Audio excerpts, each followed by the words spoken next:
Bienvenue au cimetière des CD. En passant, le temps des fêtes approche, puis j'aurai des émissions suggestions de cadeaux de Noël, puis la rétro 2001 aussi. Je vous en reparlerai un peu plus tard. Aujourd'hui, comme invité, Basement Jaxx en différé, ça veut dire pas en direct. Également, Enrique Iglesias, WD-40, Preston School of Industry. Si vous êtes un fan de Pavement, de ce groupe américain qui n'existe plus. L'album concert de Radiohead, aussi le disque de Britney Spears à la toute fin de l'émission. Et on commence avec le groupe anglais britannique Pulp.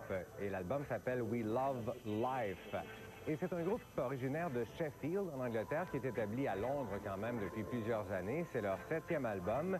Et vous vous doutez peut-être pas que Pulp existe depuis 23 ans. Le groupe a été fondé en 1978.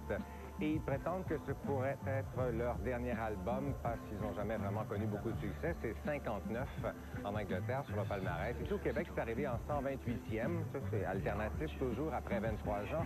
Leur but, de toute façon, ce n'est pas de vendre des millions d'albums et il n'y a pas vraiment de chansons qui vont vous accrocher instantanément, comme à peu près tous leurs disques, à première écoute en tout cas.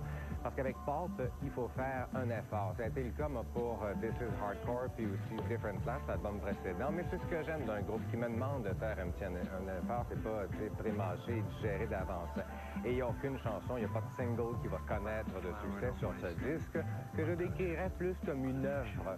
Parce que ce sont de vrais artistes pop et c'est pas un groupe qui suit les modes non plus. C'est leur style, ils font à leur tête. Et c'est un album qui est un peu plus sérieux que les deux précédents, très orienté vers la nature, les arbres, les oiseaux, etc. Mais quand même, il faut lire un petit peu entre les lignes. Et eux, ils n'avaient pas été très satisfaits de leurs deux derniers disques. Ils ont essayé d'être un petit peu plus commercial sur This Is Hardcore, puis ils n'ont pas aimé ça. Pourtant, c'était un bien bon disque. Et la première fois que j'ai entendu le single de Trees, que je joue à la courbe le mercredi soir, une fois de temps en temps, c'est quoi cette chanson-là? C'est extraordinaire. Ça, puis là, tranquillement, j'ai joué à mon émission de radio, puis j'ai continué à l'écouter chez nous. Je suis complètement accroché. Ils ont été chercher un échantillonnage de violon d'une vieille chanson des années 60. Et c'est un disque qui est réalisé par un inconnu ici, qui est Scott Walker. Moi, on m'en a parlé souvent, les artistes venaient au cimetière, puis ils m'apportaient du Scott Walker.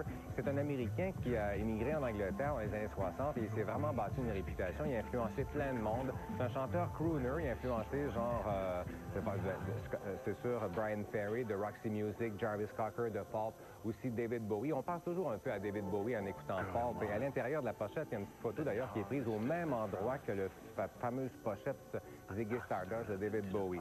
Alors, qu'est-ce que c'est, Pulp? C'est du rock intelligent, un peu dramatique et théâtral. Et c'est un très bon album. Il mérite un bon 8 sur 10 pour l'album que je vous le conseille. Voici un extrait du single The Trees.